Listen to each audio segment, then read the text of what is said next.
Hello, live from Bulletproof Music Studios in Hazlet, New Jersey. Woohoo! It's Fustercluck, where anything can happen entertainment-wise. And probably will. Yes, it will. Now let's introduce the crowd. We have four hosts here. We have four hosts. We have Steve Keller. Hi. Steve Keller. Killer. I'm Paul the Tornado. Veneer. This is Shay Farrell, who we call Touche. And we have the wizard of the group, Franco Persetti. Yeah. Also known as Luscious. Lucius. Luscious. He will always be Luscious. To you. To you. You're next to him. Listen, what we do on our own time is none of your business. That's right. You're right. Oh, Okay. absolutely. So we have a lot of different kinds of segments we're going to have all the time, and we have live bands, which we have a great one tonight, right, Steve? Yeah, Black Dog, New Jersey's own Led Zeppelin experience. Yeah. Or that's taken by somebody, but you know what I mean. Yeah. They do the Zeppelin thing. It's going to be great. And they've been friends of mine for a long time, and we're going to get to hear the soothing sounds of the 70s. Soothing. Guess depends what you were doing, I guess. Soothing. So one of the segments we're going to do every week is a top 10 list. Oh, I like top So it 10 gives us lists. a chance to start talking.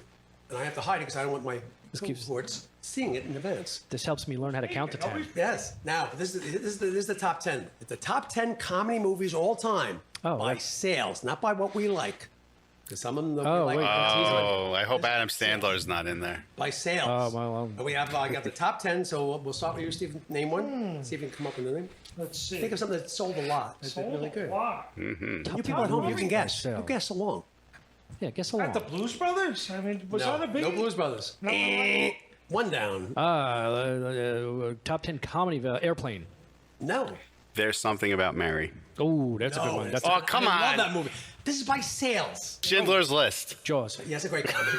Jaws. Jaws, great comedy. Oh, The Mask is on there, but it's number 14, so you're by 4. Yeah. at least I'm Close. on You're the getting page. warmer. The Cable Guy. No cable. Nah, it's a terrible movie anyway. I like the cable. I like it too. Liar, liar. No, and I love Liar, I liar. love that movie. White Chicks. White Chicks. No. Well, everything good is on there. Derogatory way. John Kerry. Yeah, Jim Carrey's in one of them. Taking this off. So we're gonna have to. He's hot. So what's his name? Ace Ventura, Pet Detective. No Ace Ventura. Okay. Well, Jim Carrey didn't do anything else good. This That's could the be like a problem. 3-hour show, folks. Beer League. Okay. Beer League, no. Leave Artie Lang alone. I love Artie. Okay, let me give you a hint. All right. All right. One of them, all three of them. There was the first version, the sequel, and the third sequel. Okay. All three of them in the top 10. The Amityville Horror. Yes. No. Comedy? Comedy of ever. Freddie Got Fingered. Tom Green. Wait. Who's going to cut our desk? What's up with these? No, we were talking about it today. Myself. It's not a comedy. Okay, one's a Robin Williams movie. Mrs. Doubtfire. Thank you. Number 8. You got 8. one. Okay. All right, man. Mrs. Doubtfire, too. Thank you for playing. They were gonna make another one, but unfortunately the actor's gone. Patch Adams. There's no more Robin. There's no more Really? Rob Williams on there, right? One more Jim Carrey, and there's I can't believe you're not getting the main one that's been there 3 times. It's not a person. It's a Happy A Feet. dog. It's an animal. A dog. Stuffed animal. Chicken Run. Stuffed animal. What else do I have to say? Toy Store. Ted. Ted. There you go. Number 2. Ted. The drummer. Ted is number That's 2. wait. Ted how 2. That's how much money that movie made. Number 2 is not in it, but Ted, the original Ted, is at number 2. Home Home Alone. Home Alone. There you go, boys. Yeah. That's number 6. That used to be number 1 for a long time. Right. It plays a newscaster. Man, I gotta tell you everything. Oh, Anchorman. Ron Burgundy. No, Oh. Jim Carrey, not Jim Carrey. Don't get mad. Ooh, I'm getting ooh. upset, folks. Ooh, the 40-year-old virgin. No, Jim Carrey's not in that. He should have been. So wait, it's know. not It would have been Caddyshack. better. No. This is what? No, Jim Carrey's not in that. We're still on Jim Carrey. Yeah. I'm just I trying thought to we were on get one Steve of them. Carell. Okay, here's one with Mike Tyson's in it as a small part. Oh, I like Oh, that. The Hangover. Yeah, Hangover. Thank you. Number 7. Oh, that's a good movie. Now, how many more like that? 2 more. 2 more. Hangover The 1. Hangover. Number 2 is the number 1 comedy of all time by sales. Hangover 2. Lindsay Lohan movies. She's quite popular, I think, right? Yeah, in New Zealand. People not making- Gotta get you a bullhorn. I know, really. Are these movies in English? What? Super. Superman. That's a Oh, comedy? super bad. Super Bad? bad. Both of them. Neither one are comedy. Oh, I got a good story about that guy. Okay, Jonah Hill. I'm gonna, Yeah. The Jim Carrey one. I'm going to say it again. He played a newscaster. Jim Carrey played a newscaster? God Yes. Almighty. What is it? That's Bruce Almighty. That's Bruce Almighty. Thank you. Finally, number 5. I knew it. I knew it. So wait, there's 2 more Jim Carrey No, movies? you got all the Jim Carreys. Ooh. Mr. 40-year-old Popper's virgin. Penguins. You said that already. How many times are you going to say that? Oh, that's right. You're not. Okay, Okay, all right. You're not going to get the last 3. I'm going to give them to you because audience. Well, we haven't got. The all day. We Exorcist. ain't got all day. Yeah. The I was going to Exorcist. That's say. a very funny movie. Linda Blair was so funny. in that movie. When she spit out the pea soup. My God, when her head turned around, Exorcist? I laughed. Oh, I almost plotched. She used to go out with Rick Devlin. That's what I met her a long time ago. She was very nice. Okay, number 3 is Meet the Fockers. Oh, come on. Going by sales. not No, by you what go we by like. the mentality All of the us could be people. completely So different than basically, this. what you're saying is we're going by sales, not what's good. Thank you. Yeah, Thank the you. mentality of the That's what he's been saying public. for Now, here's about one. It's a 2 kids hours movie. now. Here's a kids movie. I never would have got that. Lay Untouchables. What? No one would get that. No. Number 4. And number 9. And it's number 4? Yeah. And number 9 is Sex in the City, which I would never consider a comedy. What? That's number 9. Sales. Wow. Sales. That's it. We got him. That's ridiculous. Yeah. What's in the base? What's Ooh. in the base? What is in the base? This week I brought something. All right. And these guys are going to try to guess what it is. Okay, Cool. okay.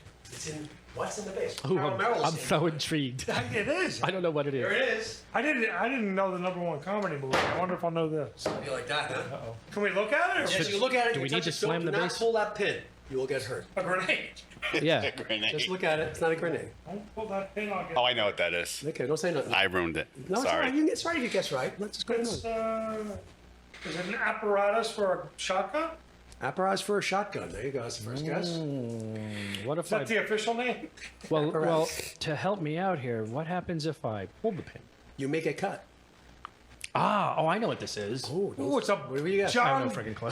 it's, It's a bobatizer. it's a cutter thingy with the pin. Yeah, that's what Hit Lorraine that Bobbitt movie, hit that used movie on again. John. Hit that movie again. No. You know where I saw this? I saw this in the 40-year-old virgin.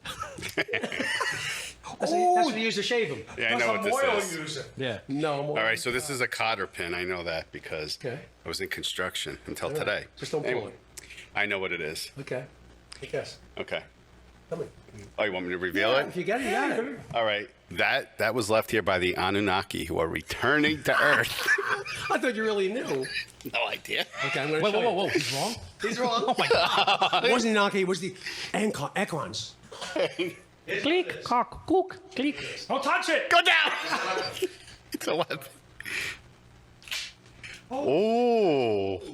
Oh, that's Now, the. also, the same premise is when magicians use this with the black. Yeah, with the cane. Okay, that's where the cane appears. Peasy's looking for his. Is that John Peasy? That's The awesome. black one. It's the same idea. It folds up to itself. That's something like Charlie Bronson would have. And obviously, it's a knife if I could get cut. Well, if you can get poked pretty good. Ow! Anyway, Jesus. you can jam it in somebody. What? God, if I had $1 for you every do that time I again? heard jam it in somebody. Put it back together again. How come that was never in a Charles Bronson movie? Yeah. That's, Why wasn't I the mechanic? where did you get Ask me that? questions like that. Hey, How do what I did, know? what Where did you pull that out Hey, of? where did you get my cane? Well, right out of your ass. That's where you pull it out of. That's what I want to know. Where did you get my cane, punk? We have a great band coming in here. Yes, we do. We have a great band coming in. Jersey Black band. Dog. Black Dog. Will be playing for us, and here we are, Bulletproof Studio. Here in beautiful Hazlet, New home. Jersey. Yes. And we also going to have an interview with a great person too. Tell us. Oh yes, Say who that is. Yes. We have Kristin Kristin Casey, Casey. Casey. author. She wrote a book on it's an autobiography about her life with Joe Walsh. Joe Walsh. They used to Yeah, be that's married, yes. God. Could you imagine spending your life with Joe Walsh? I mean, I remember the 6 months I did. It was a Rocky Mountain. I heard it was a Rocky Mountain Way. It pretty much was. It was. I couldn't find the door. So it's going to be a great show. Stick gonna be a around. great show. Tell Stick your around. friends. Absolutely. Don't forget Bulletproof Music Studios in Hazlet, New Jersey. This is a great place to go. There's going to be shows here, all kinds of events. This is the place to be. Join us. You know what's funny?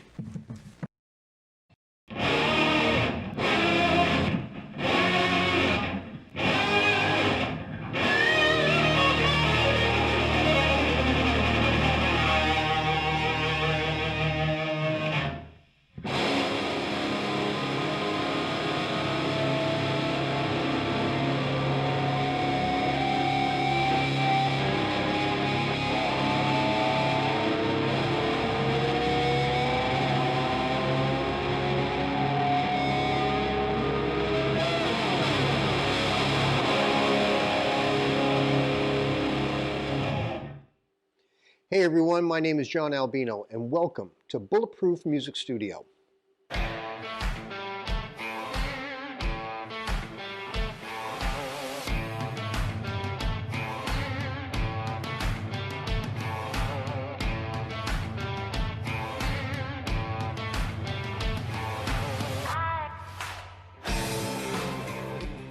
When I started the music school and studio over 20 years ago, I had one goal in mind: create a flagship location that is a warm and inviting musical environment to inspire people from every walk of life to learn, create, and record music. A place that has everything under one roof. Amazing energy, a great sounding room, state-of-the-art equipment, classrooms, and a performance space that would blow people's minds. And that is exactly what I did. As soon as you walk into Bulletproof, you enter a rock and roll wonderland with amazing memorabilia, instruments, and one-of-a-kind items collected over the years while I was on the road playing and recording with some of the biggest names in music. We have multiple teaching rooms, each one well-equipped for in-person or virtual lessons. Our control room is stacked with top-notch equipment hand-picked to ensure clients get the exact sound they want. From vintage amps to the latest and greatest technology, we have it all.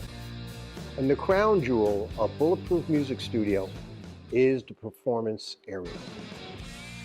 I mean, look at this place. Have you ever seen anything like it? I've been in countless recording studios through the years. Never have I been in a place that has the energy of this place. It can easily accommodate everything from a solo performer looking for intimate space to a full orchestra. We have fully automated DMX lighting, a killer PA system, multiple mixing consoles, professional video recording and streaming equipment. We even have dynamic aerial microphones to capture true live sounds. We've been so blessed to have some amazing artists walk through these doors from every genre of music imaginable. And when they tell me they feel right at home here, I know I did it right. It's a place that will inspire you to express your artistic vision and style, and a place that you have to see to believe. So come pay us a visit and step into inspiration at Bulletproof Music Studio.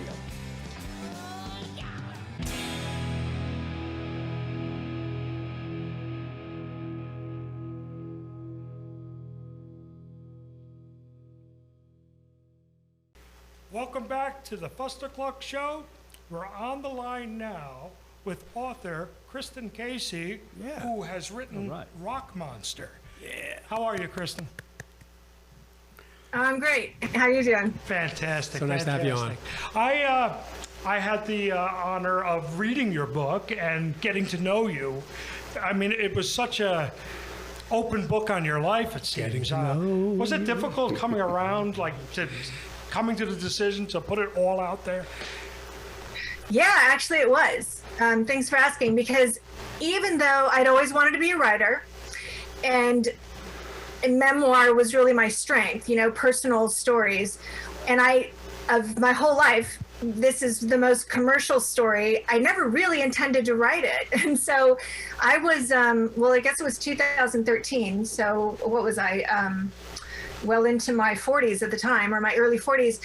And I had always thought, well, maybe, but out of loyalty to Joe, because there's no way to tell my story of addiction without telling some of his, and I didn't know how I felt about that. And then, I don't know, at some point, I think I just kind of came to terms with the whole thing, but more than anything, I really feel a certain sense of responsibility when it comes to talking about addiction and recovery as someone who's been there, and adding to the collective consciousness and the body of information as far as mental health and those topics go. And they're still so stigmatized, and other issues in the book, like this whole thing about idolizing rock stars and female sexuality. I touch on that, and I started thinking, I really do need to tell this story. Above all, I wanted to tell the story of addiction to just sort of add my my experience and explain the craziness to help other addicts possibly, or researchers in the families of addicts.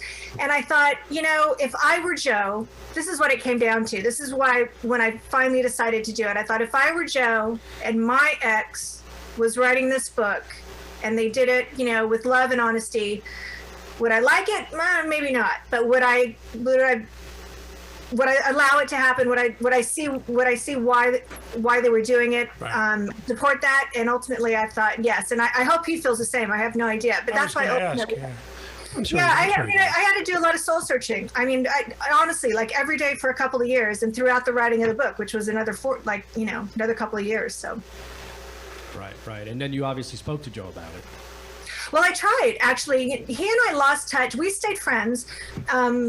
He got sober first, and then a couple years later, I got sober. We didn't see much of each other at first, but then whenever he'd come through Texas for the next 10 years or more, I'd see him. We spent a weekend together in 2006, and we actually talked about dating again.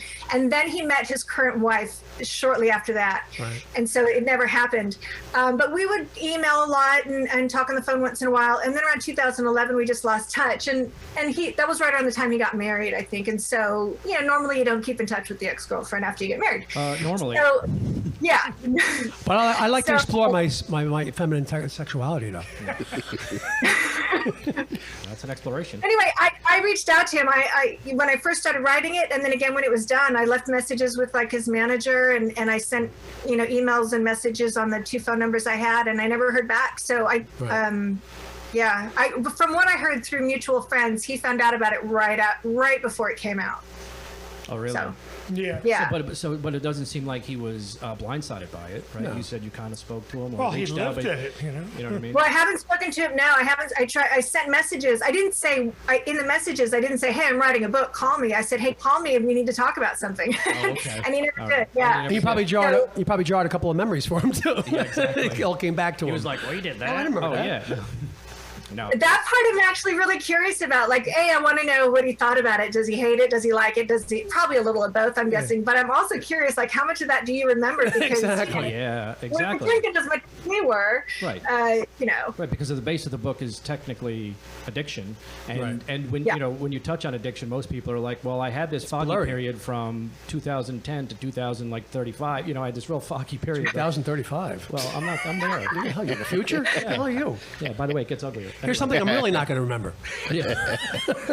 I can't forget what I couldn't remember. That's right. I'm forgetting it before I even do it. But no, I'd be interested. Like I said, I didn't get the book in time, so I'm on page 49. He's probably on page 16, but I bet he will like it though. If it's honest, why wouldn't it? It's honest, Does it matter if he really likes it or not? Yeah. Well, here's the thing. Joe's essentially a pretty private person.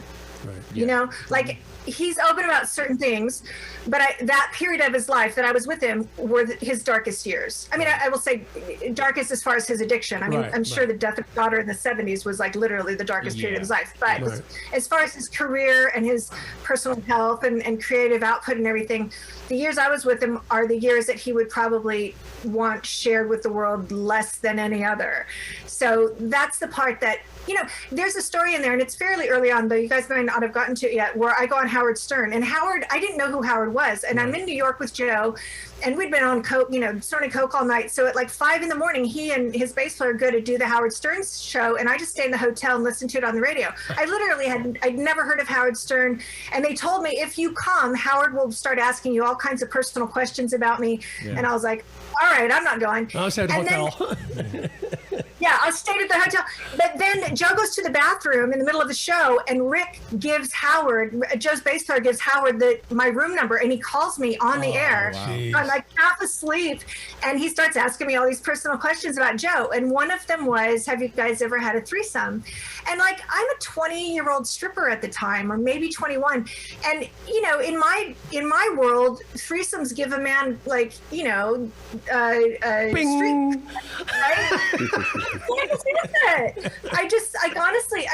I was a really open person, and I was like, he's a rock star, he won't mind. And I was like, well, yeah, once or twice or something. Joe was so upset. I'd never seen him so angry about me telling that story. And so then I write this whole book, 30 years later.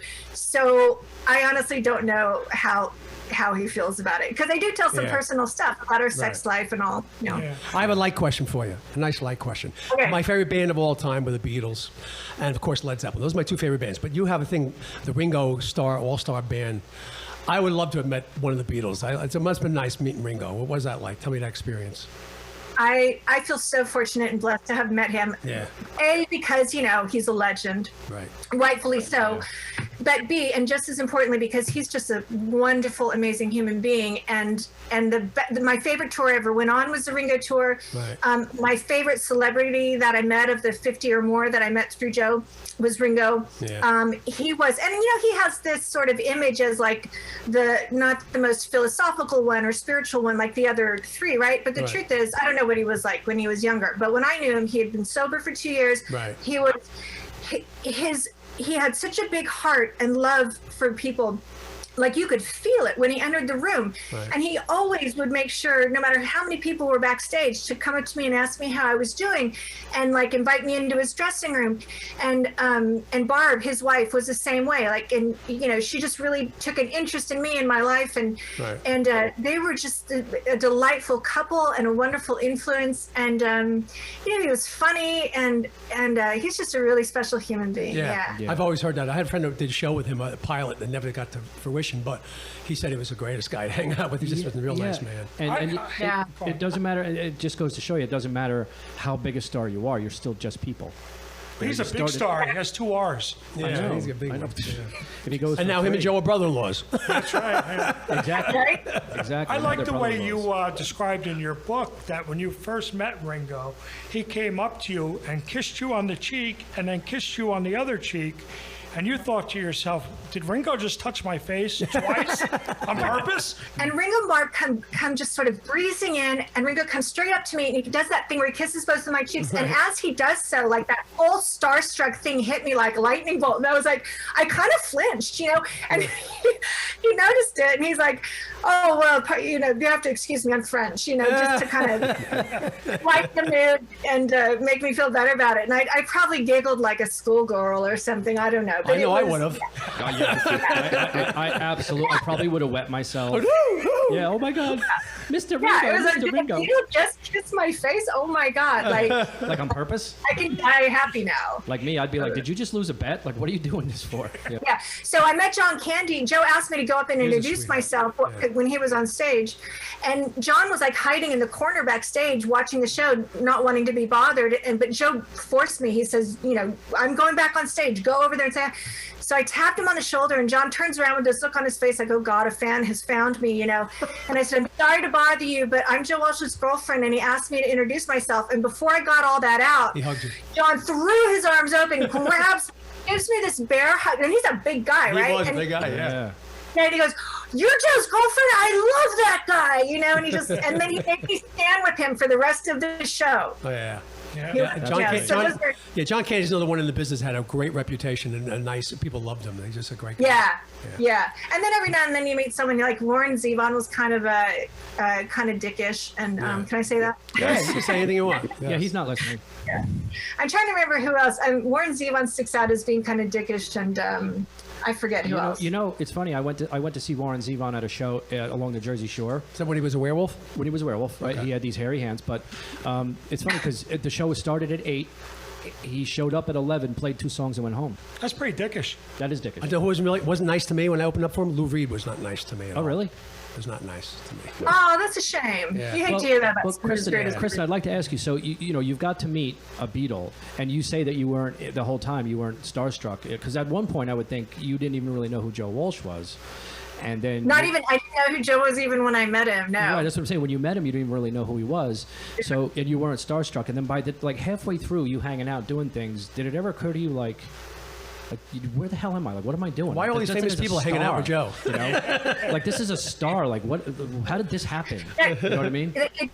It honestly did come up one time. I'll tell you what happened. When we first met, it was like 2:30 in the morning. I had brought a friend who was dating his bass player, to the hotel. And she invited me up to meet Joe. And I thought, well, I'll just meet whoever this one-hit wonder musician dude is that she knows. I'm going to meet him and then go home and go to bed. And so all night long, so I immediately kind of dig him. So I stay and we hang out all night, and I fall in love with the guy like really quickly, the whole time thinking he's some one-hit wonder dude from the 70s because I'd never heard the name before. Yes. And but I just was really falling in love. So the next day I go to the show, and that's when I see him play and I recognize all the songs, and I'm like, oh my God, this guy's hugely famous. I know all these songs. So he's a 20-hit wonder. Yeah, right, at least. And so later that day, he sends for me and we spend the afternoon together. And so then I don't see him for a couple of months, and he just calls me like once a week or something like that. In the interim, there's no internet, so I can't Google him, but I go to the record store and I buy everything I can find, and I start listening to a lot of the James Gang stuff and stuff that they don't play on the radio a lot, like Turn to Stone and all that. And I was so blown away that by the time he called me, I was not starstruck, but like self-conscious and awkward, and he could kind of tell. Right. And then I just, after that phone call, I was like, well, he's just the guy that I'm like falling in love with. He's, these are two separate things. Yeah. And so that it just went away after that and never came back. I love the fact that you heard Life's Been Good in the car when you were 14. Yeah, right. 14. And then heard it again and was like, wait a minute, that's the song. Because you felt that when you heard Life's Been Good, that was the song. And you said, I have a connection to this guy. Like you knew him. Yeah. My favorite line of all his songs is that line from that song. Because I go to parties sometimes before. It's hard to leave when you can't find the door. Yeah. We've all been there. Yeah. We've all been And you know what? You don't even have to be a rock star for that. No, you don't have to be a rock star. I did the hell machines. I want to back up a little bit to your trip to New York City. I probably crossed paths with you because I saw Joe in the lobby of, it was probably the Ritz. But I didn't know until I got there that it was a benefit concert for the Hells Angels Legal Defense Fund. Well, they need one. That's a big fund. Lord knows they could use it. Yeah, so we... I believe it was there. Yeah. Yeah, we may have been standing right next to each other for all we know. Yeah, because Joe did walk by, and he was kind of surrounded. You were probably holding onto his belt loop. But yeah, was that a weird time going to the Hells Angels and their functions and? Yeah, well, the one time I went to their clubhouse and hung out. I was never a big fan of bikers just because, in Texas we have the Banditos. Right. And I was stripping with the old lady of the treasurer, a guy named Frio, who was a real badass. Like these, right. The Banditos are at least as bad as the Hells Angels, if not even more dangerous and scary. But, because I was stripping with her and they liked me, they were always trying to fix me up with their single biker dude friends. And so I'd been to a few biker Bandito parties, and I just really found them to, unlike the punks, they didn't really have like an ethic or a message. They were just kind of, I thought, Fustercluck! So then I meet the Hells Angels, and I got different. And also, like, I'm a rock star's girlfriend, maybe they'll treat me like, but I was, they're kind of sexist. And so they just ignored me the whole time I'm hanging out at the clubhouse that first time. And then they kind of coerced me into smoking a joint that had to be either incredibly strong pot or laced.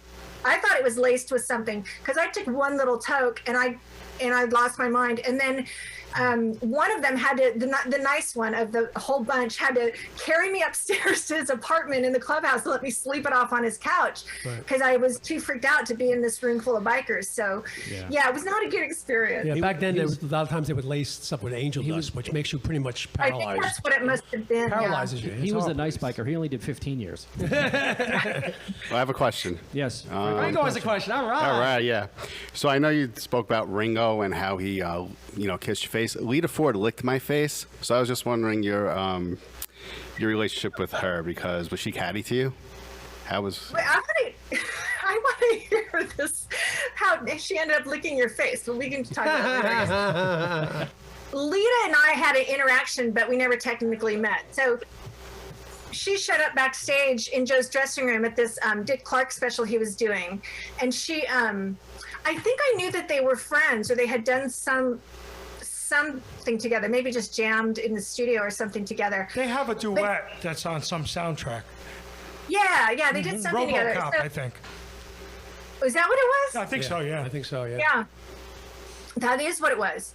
So she comes in the dressing room and she's so happy to see him, and she's kind of gushing and she's rushing up to him for a hug or whatever. And I stand up thinking, oh, I'll introduce myself.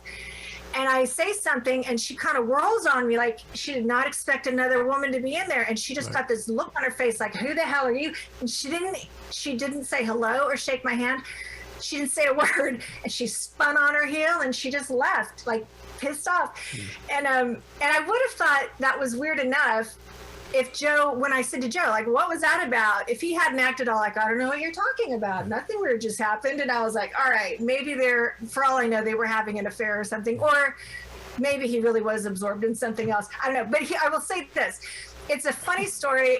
And I'm gonna tell all the stories of rock stars being dickish or catty or whatever. But I do have a lot of respect for Lita Ford. I've heard nothing but good things about her from other people. I met her a couple times. And She's very I nice. respect her. Great guitar player. Well, if it makes you feel any better, when she met Franco, she acted like that too. Really? Very nice to us. Yeah, She was very nice to us. Yeah, when she we didn't met. realize there was going to be another woman Yeah, there. she's cool. And who doesn't like a gushing lady? Come on, who doesn't like a gushing girl? So now we're on the subject. Christy, if we ever meet, will you lick my face? Only have salt. No, Salt and but I will give you a big ass John Candy bear hug and maybe kiss both your cheeks. Okay, I was saying, how about a little Ringo Starr French thing? There you go. All right, that's good. Well, That's good. Where can Could we you get the actually- book? yeah, Where Yeah, can show we- the book again. Show the Show the book book again. again. Where We can want our to see the book. listeners- Show it again so we make sure Nice this and is what close. we're doing. Show it We're nice and selling close the and say case. the time. Oh, no! They're falling That off the one's shelves. half off. They're literally going off the shelves, folks. You have to buy it now. Buy it now. Flying off the shelves, people. Is that my copy? Yeah. So the paperback came out about, I want to say 6 months ago. Right. You can still get the hardback. They're both on Amazon. They're in every major bookstore, Barnes and Noble, whatever. Yep. It's called Rock Monster: My Life with Joe Walsh. You can go online. It's linked on my website, which is KristinCasey.com, and that is spelled KristinCasey.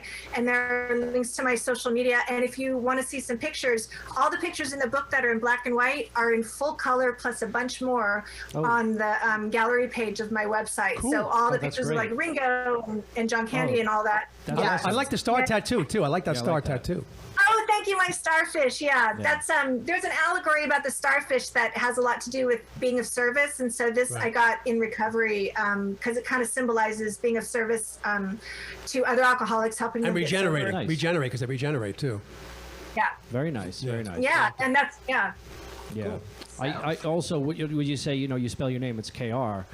And I remember the point in the book where when you and Joe met, his daughter's middle name was Kristin, spelled with a KR, so he felt that it was a sign. He did. And, I was always looking for signs. I was always, I'm kind of a little bit woo-woo. And so the fact that I have had that experience where I heard his song at 14 and felt like had this like overwhelming sense that I know this guy, and then 6 years later I meet him, I thought that was a sign. But in the whole 6 years I was with Joe, he would entertain whenever I would say, oh, it's a sign. He would go, yeah, okay. The only time he ever really kind of jaw dropped, is when he found out how I spell my name and that it was actually Kristin, not Christine or anything like that. And he stopped me and he told me the story of his daughter, Emma Kristin, and what had happened to her. And we had just met. And so it was really powerful to hear that. And to this day, when you find out somebody's lost a child, that's not anything that anyone else can ever understand. And it explains a lot about sort of how Joe... I would imagine that led to a lot of his addiction and his problems throughout that decade. And the business. I mean, it the certainly business didn't make them any better. Yeah. Yeah. Right. Just for the fans at home, what are you up to now? What are you doing now that people would know?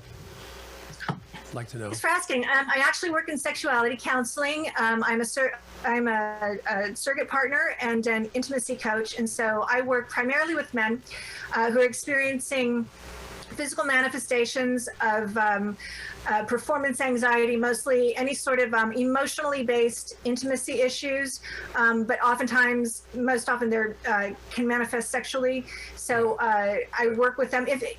Most of my clients also have a little bit of sort of physical issues going on, whether it's age or recent surgeries. Right. But there's almost always an emotional component. And so that's the part I work with. It's a little bit like sex therapy, but it's a little bit more hands-on, and it's also short-term. Hands-on, I like that. Hands-on, yes. How much is the hands-on? That's what we need to hear.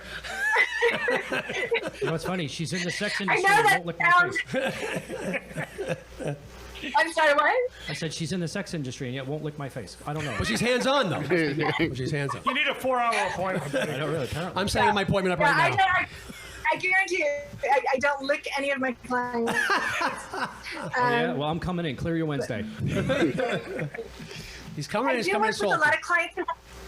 I do work with a lot of clients who have a little bit of trauma or like extreme religious upbringing, and so they can be a little bit anxious just about touch or even just.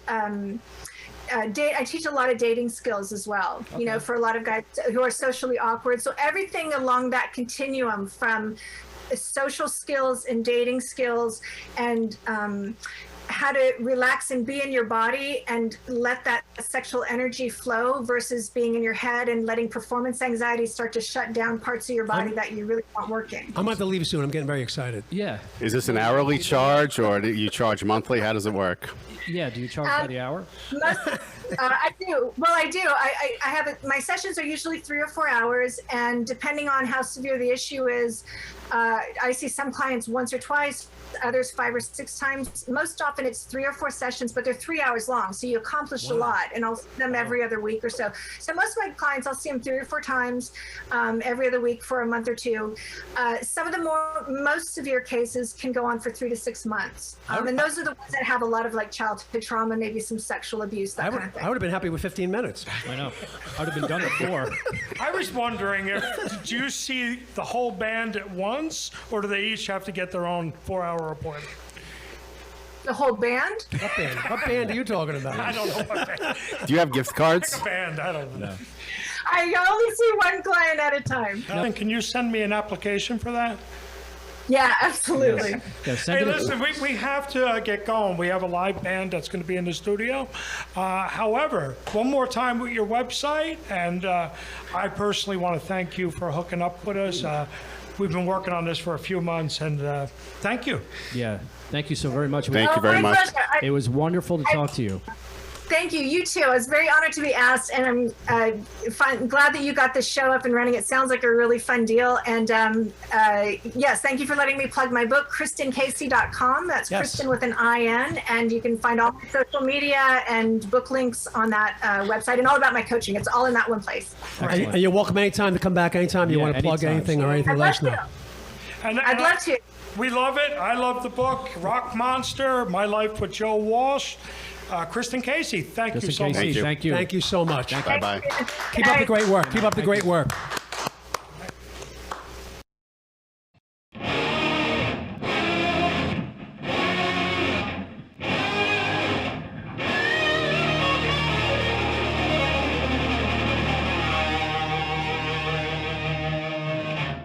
New Jersey's own Black Dog. Yeah.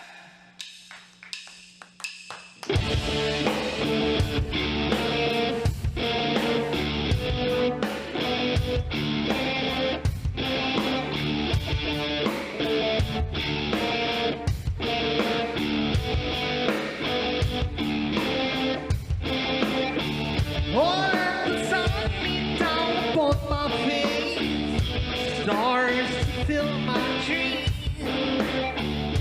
I'm a traveler, no time to stay.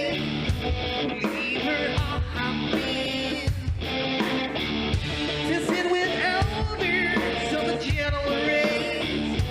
Worlds are seldom seen. Talk of days for which they sit and wait, when all will be revealed.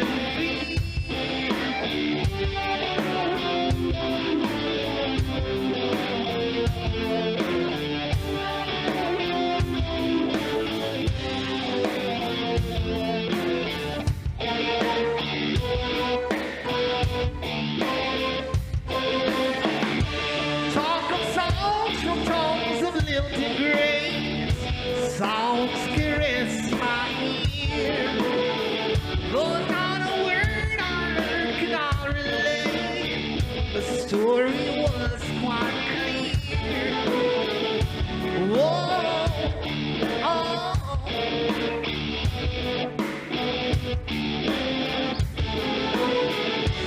Whoa, oh.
thoughts inside a dream. In the box that led me to that place, yellow desert street. I stumble on beneath the summer moon. I will return again.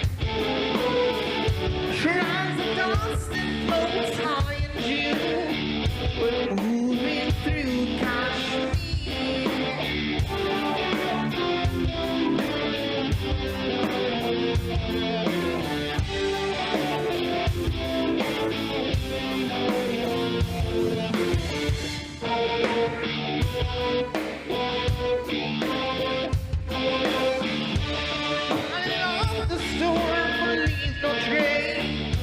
Thoughts inside a dream. He's the fire that led me to that place, the yellow desert stream. Whoa, oh,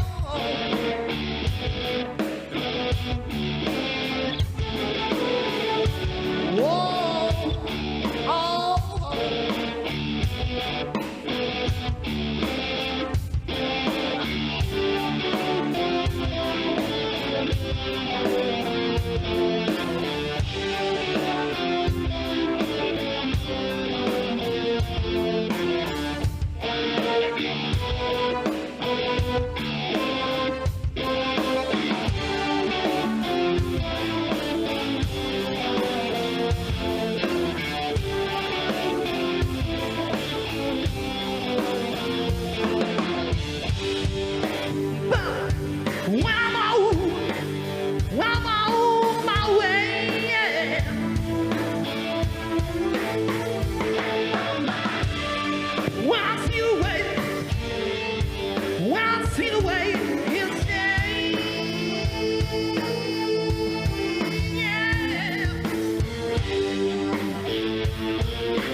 Okay, Yeah. we are back. That was great. That was fantastic. We're broadcasting Fantastic. live from Bulletproof Studio in Hazlet, New Jersey. yes, Bulletproof. Great place to be. yes, and we're here with Black Dog and Kashmir. That's the song you picked to kick off the night. A fan favorite? What's the reason, Rob? What do we? Great song. Oh, you got the mic. Yeah. Just a powerhouse tune everybody knows, and just a great vibe. Great, just captures the essence of Led Zeppelin more so than Stereo, I believe. So Definitely. you know, Ted's kick drum. Boom, boom, boom. people think it's simplistic, but it's there's something special about that. You know that was their favorite song to play. I believe it. I believe it for sure. Yeah. Yep. It's fantastic. Yeah, it was a fantastic rendition. That was awesome. Where'd you guys meet? And how'd you get together? Nobody wants to answer. Boy, Rob came down to my basement when we were 15 years old. He was wearing a Quiet Riot T-shirt, and I just said, "Oh man, look at this guy." But How do you come down from a basement? That means you went lower. Yeah. You went to the dungeon. But no, he was. But we would jam in the basement, and my brothers would flick the lights at the top of the stairs, saying, "Tune up, you suck." And now my brother's our biggest fan, I think. He comes to every gig, and he's. I gotta say, waiting. tune up is better than That's shut my up. brother. That's my brother. Yeah. So yeah, that's been a long time with my friend Rob here. And then, what about you guys?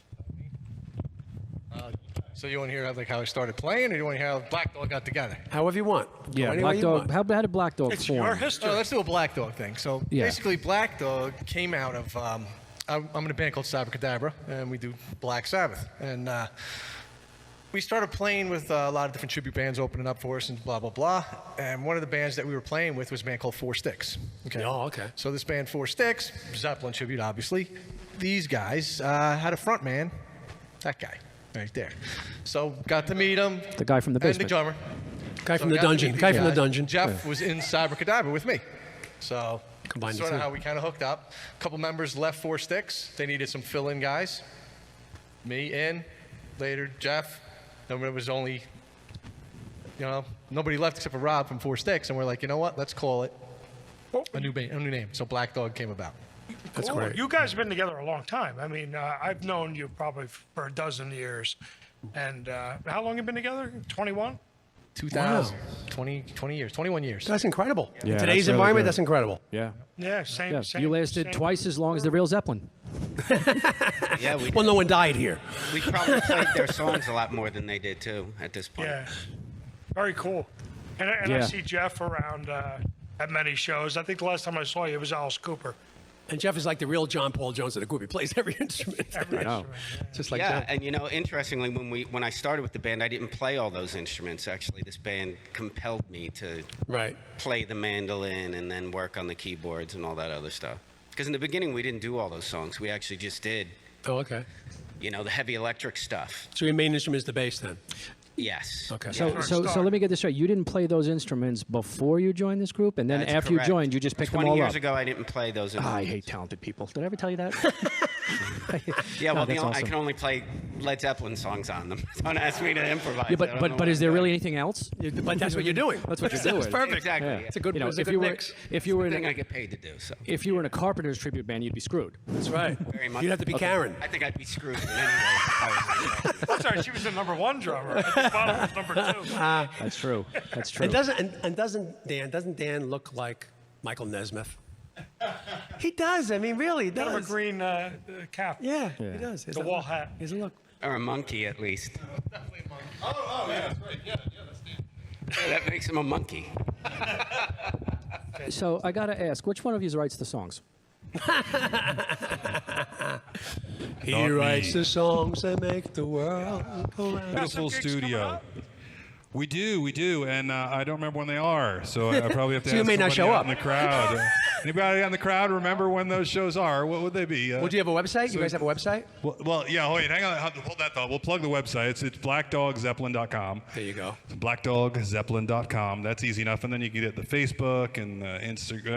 Instagram and all that stuff there. And your schedule's always updated on that. Pretty much, right, Jeff?